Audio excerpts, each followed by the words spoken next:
You're not broke on YouTube because your content is bad. You're broke because you're playing the wrong monetization game for a small channel. And today, I'm going to show you exactly how to fix this starting right now. Most creators think monetization starts when you hit a thousand subscribers and 4,000 watch hours. But that's just YouTube's ad revenue. And honestly, for small channels, that's the weakest income stream you can rely on. If you're waiting for ads to pay you, you're leaving money on the table. And every single day you are. Small channels actually have an advantage. You're closer to your audience. You know, you're more trusted and way more flexible. And the real goal isn't views, it's a value per viewer. If 1,000 people watch your video and you make $2 from ads, that's normal. But even if you make 1% of those viewers spend $10 with you, that's $100 from the same audience. And that's the shift you need to understand. Stop chasing the CPM and start building a monetization ecosystem. At first, let's talk about the biggest mistake small creators make. They try to monetize like big creators. Big channels rely on value, millions of views, brand deals, and ad revenue stacking. You don't have that yet. So copying them will keep you stuck. Instead, you need to monetize depth over width. And that means solving specific problems for a specific audience and offering something directly tied to that problem. The easiest entry point is affiliate marketing, but not the lazy version where you just drop random Amazon links. That doesn't work anymore. What does work is intent based affiliate marketing. If your video is about solar setups, you don't just say, here's my gear. You build the entire video around solving a problem like why your battery dies too fast and then recommend the exact product that fixes that problem. The difference is subtle but huge, and you're not selling, you're solving. And when people feel that conversion go way up, and next is digital products, which is where small channels start to separate themselves. You don't need a massive audience to sell a $10, a $20, a $50 product. Think templates, checklists, guides, or mini courses. If your content is about tiny homes, you could sell a tiny house starter kit with wiring diagrams, cost breakdowns, and tools lists. If your content is about YouTube growth, you could sell a video idea system or thumbnail playbook. The key is speed and relevance. Don't overthink it. Your first product should take a few days to create, not months. It doesn't need to be perfect, it needs to be useful, though. Another powerful strategy is services, and this is a massively underrated. If you have any skill your content demonstrates editing, consulting, setup help, coaching, you can monetize immediately. Even with a small audience, if someone trusts you enough to watch your video, they may pay for direct help. And this is especially effective if your content is instructional. You're already proving you know what you're doing. You just need to give people a way to go deeper. And let's talk about the membership and community based monetization too.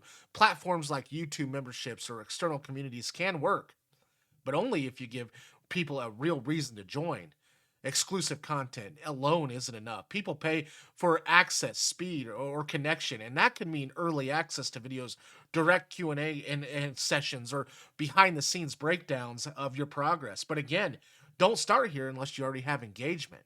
This works best when your audience is already asking for more. Another key piece is understanding the viewer's intent.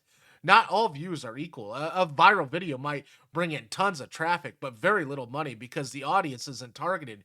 Meanwhile, a video with 500 views that solves a specific problem can generate way more revenue. And that's why searchable content is your best friend early on. Tutorials, comparisons, and problem solving videos attract people who are already looking for a solution, which means they're way more likely to take action. And this ties directly into your content strategy.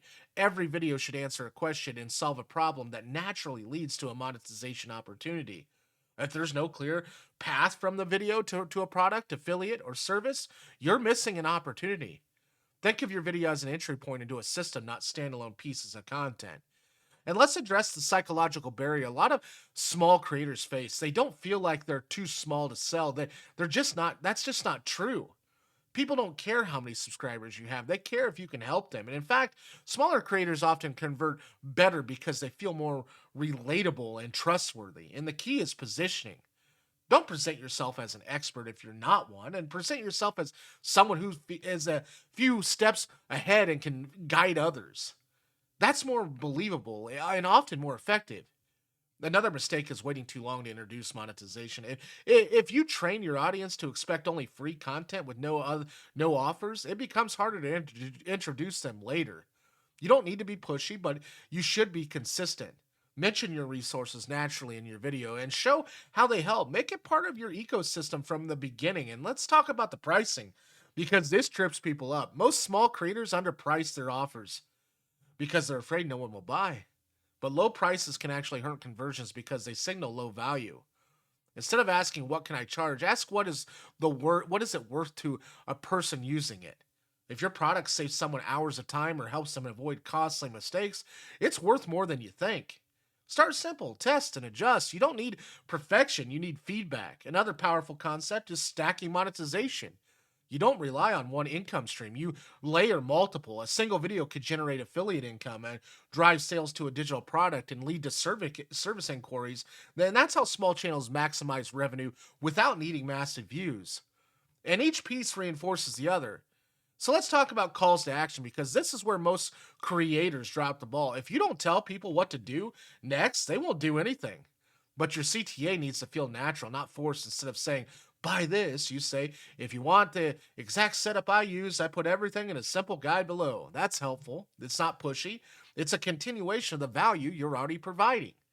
Also, placement matters. Don't just throw your CTA at the end where half your viewers have already left. Mention it when it's relevant during the video and tie it directly to the problem you're solving in that moment. Another overlooked strategy is building an email list. This gives you direct access to your audience outside of YouTube, which is huge. And algorithms change, views fluctuate, but an email list is something you own. Even a simple freebie like a checklist or a guide can get people onto your list, and from there, you can build trust and introduce offers over time.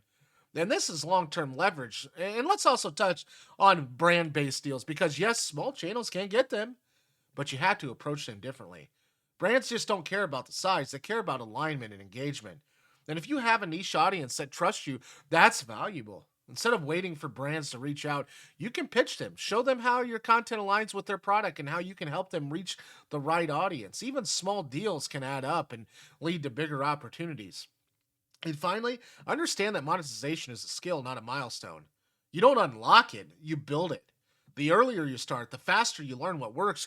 Your first attempts won't be perfect, and that's fine. The goal is momentum. Every video is a chance to refine your approach, test new ideas, and get closer to a system that works consistently. If you take one thing from this, let it be this: stop waiting for permission to monetize.